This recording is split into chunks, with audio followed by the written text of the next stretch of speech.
Umaga na. Napakahimbing ng pagkakatulog ko. Ang sarap sa pakiramdam. At napakagana ng aking katawan. Babangon na ako. Sumisikat ng araw. Oras na nakalaan para sa akin. May kumakatok. Sino kaya ito? Sisilipin ko sa may bintana. Isang lalaki. Ang kaibigan ni Amor. Si Berto. Bakit siya nagpunta dito? Anong sadya niya? Hindi niya ako dapat makita. Pero patuloy siyang kumakatok. Anong gagawin ko? Ano?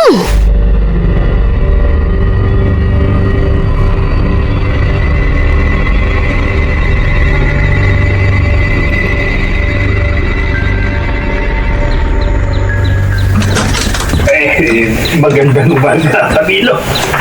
Ay, Lolo Ponyong, napasyal kayo. Ay, nariyan ba si Solitan? Nasa loob ho. Bakit niyo siya hinahanap? May mahalaga akong sadya sa kanya. Tungkol ho saan? Maaaring bang sa kanya ako na nagsabihin? Ay, oo. Sige ho, pumasok na kayo. Ay, salamat. Ano kayang sadya niya kay Lola? Bakit ayaw niya sabihin sa akin? Gaano ba yung kahalaga?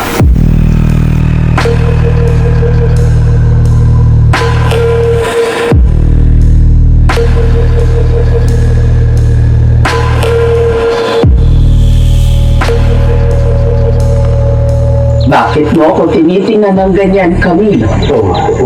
Wala ho. May iniisip ka. Alam ko.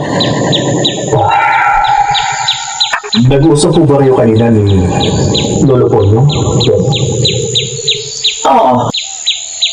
Bakit? Ang alam ko kasi, mahina na ang kanyang pandinig. Bakit wala mo na akong naulinigan at pinag-usapan ninyo? Ibig mong sabihin, nakikiramdam ka. Bakit? Hindi naman sa ganun, Lola. Kaya lang Camilo, may mga bagay na kung minsan pagtatakhan mo. Pero ang naging pag-uusap namin kanina ay hindi katakataka.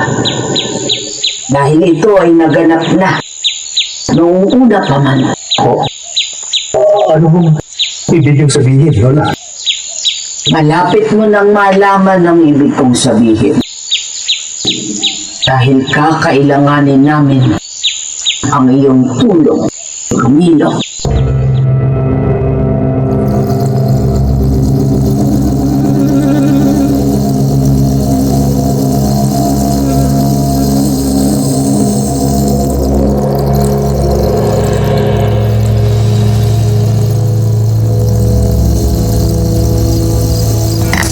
Lolo, ano po bang ginagawa niyo?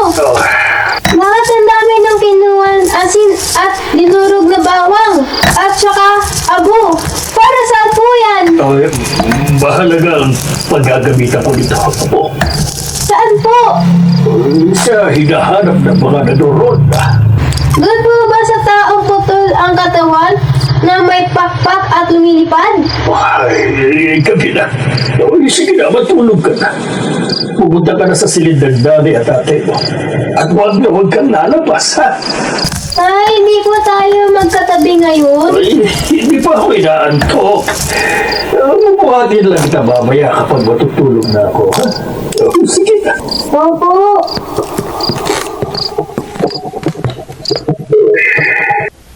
Nakalimutan ko. Masyado na palang matanda yung aking apo. Ay, oras na. Kailangan ko ng kumilos. Nahihanda ko ng lahat para makasalan ang kumakalat na naging dito sa aming baryo.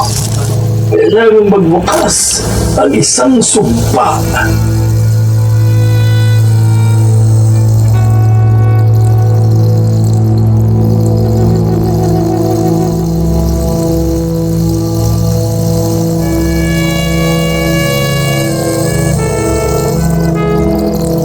Camilo, oras na.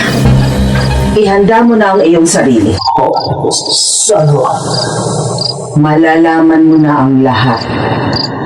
Ang tungkol sa mga babaeng nakatira sa may kawayanan. Ito, kunin mo. Salamin. Ano bang gagawin ko dito, Lola? Kakailanganin mo yan. Dahil yan ang magbubunyak sa gusto mong matuklasan. Lola Soledad? Hindi ba? Kapag nawawala ka dito sa bahay, pumupunta ka sa lugar na yon at nagmamasid.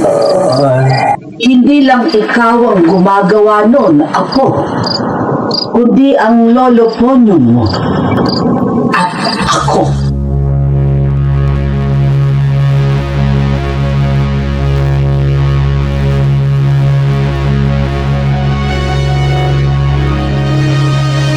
Ay, mga kasama, ilang gabi na tayo nagro-ronda, pero hanggang ngayon hindi pa rin natin tinalikitan natin hinahanap. Hindi na nga eh. Okay, punta tayo. Uy, sa palagay ko, wala na yung dito. Umalis na. Ha? Natakot dahil sa higpit ng pagbabantay natin. Oo po, sige. Kaya, may naisip ako. Ano naisip mo? Ano ba yun? Ano naisip mo? Okay. Ano gagawin natin? Dapat siguro yung mga inaantok na, pwede nang umuwi. At kung may gusto magpaiwan, pwede rin. O, ako, uwi na ako. Oy, sino pang gustong manatili dito? Okay, ako. Dito na ako. Uwi na ako. Ha? Tapos na ako. Oy, sige. Yung gusto pang magronda, dito na kayo.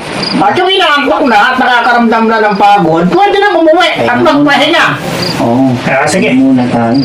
O, ikaw, Berto, sasama ka ba sa amin? Katulad lang sinabi ko, ang gustong magpahinga, pwede na. At kasama na ako doon. Kaya kayo na munang maiwan dito, ha? At magbantay. Si Densya na munang bahala sa inyo. Ano? Nagkakaintindihan ba tayo? Oo. Oo, sige. Mabuti naman kung ganon. Pero ako, hindi pa ako uuwi. Pupunta ako sa bahay niya mo. At dadalawin ko siya. Magtatapat na ako ng pag-ibig ko. At gagawin kong lahat para mapasagot ko siya. At mapapayag na magpakasal kami.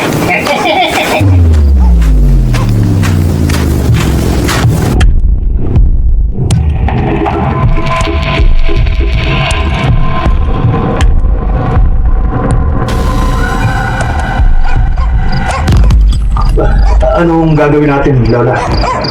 Hihintayin natin ang ganap na paglabas ng buwan. At maya-maya, pagdating ni Ponyong, sisimulan na natin ang dapat nating gawin. Lola, may tao. Ang lolo Ponyong mo na yan. Hindi ko. Ibang tao pa parating. Sino? Si Berto. Ano? Ay, sige, magtago ka. Hindi niya tayo dapat makita. Oo. Saan siya pupunta? Patungo siya sa bahay ni Amor. Ano? Hindi.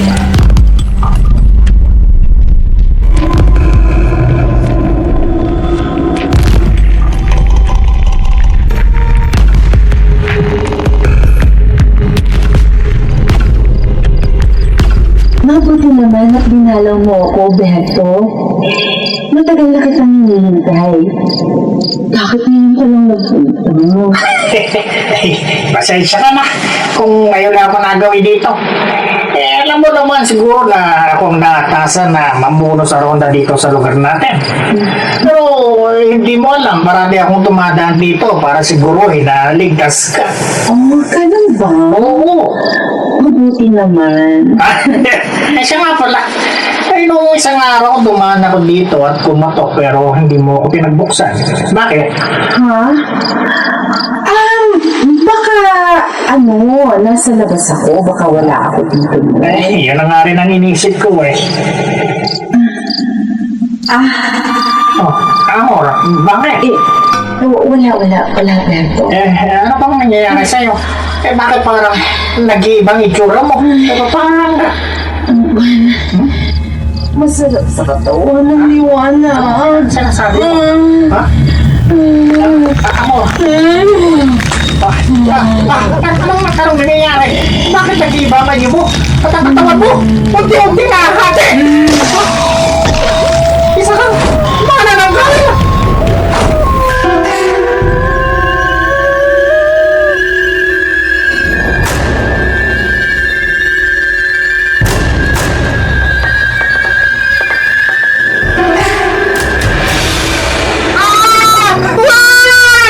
po. Lola, si Berto. Huwag ka muna makikialam. Hindi. Kailangan ko siyang tulungan. Diyan na kayo. Hindi na ako papayag na may mamatay pa dahil sa kapabayaan ko. Camilo! Diyan na kayo! Ay! Apo! Magbalik ka dito! Camilo!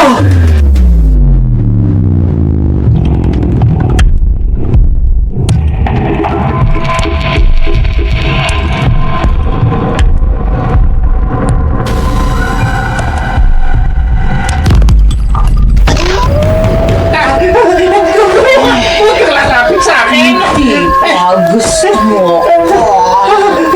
Ito na ako, Berto. Iyon sa ano ko. At ikaw naman ay aking na. Katapusan mo na! Katapusan mo na, lalaki! Aliwan mo siya! Alibaw! Ako nga, ang kaibigan ng taong pinatay mo. Camilo! Tayong dalawa magharap. Hangal ka! Hindi mo ako kaya. Pero pagbibigyan kita at sabay ko na kayong papatayin! Lumayo ka! Hindi mo siya kaya! Hindi. Tumakas ka na, Berto. Habang may panahon pa. Sige na! Sa palagay mo ba, papayagan kitang makalabas pa dito? Ha? Lumayo po sila! Isang matanda! Ha? Lumayo ka sa kanya! Ang lakas naman ng loob mo! Anong magagawa mo laban sa akin? Camilo! Ang salamin na hawak mo! Gamitin mo! Salamin! Ano kung gagawin ko? Paano ko gagamitin ito laban sa halimaw na yan? Lolo Ponyong! Paano?